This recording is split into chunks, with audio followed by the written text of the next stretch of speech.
never naman ako nailang sa kanya. Ano naman ako mapapala kung iimpok ko sa sarili ko yung mga negative, di ba? Palagi na. Usap-usapan pa rin hanggang ngayon ang karambola sa pagitan ni Marian Rivera at Dingdong Dantes dahil sa issue patungkol sa pagbubuntis ng kapuso actress na si Lindsay De Vera.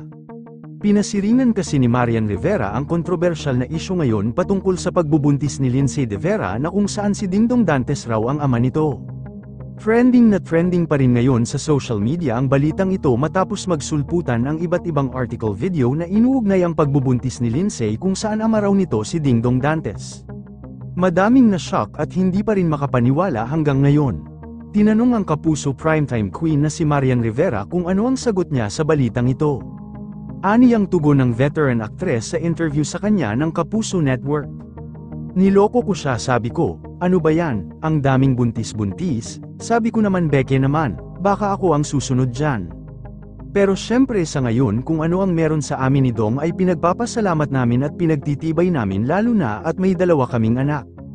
Dedma lang ang aktres sa balitang kumakalat ngayon sa umano'y pagbubuntis ni Lindsay De Vera kung saan si Dingdong Dantes raw ang ama.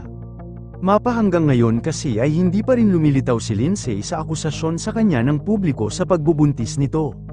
Hindi naman ito mananahimik ng basta-basta kung ang issue dito ay hindi naman totoo ang akusasyon sa kanya. Dapat na raw nitong magsalita upang malinawan ang lahat sa balitang ito. Hindi naman naiwasan ng netizens na magbigay reaksyon sa pagbubuntis ni Lindsay. Inahintulad kasi kay Senador Manny Pacquiao ang pangyayari na ito dahil na-issue ito noon na meron siyang anak sa labas. Ngunit itinanggi ng kampo ni Manny noon na meron siyang anak sa labas.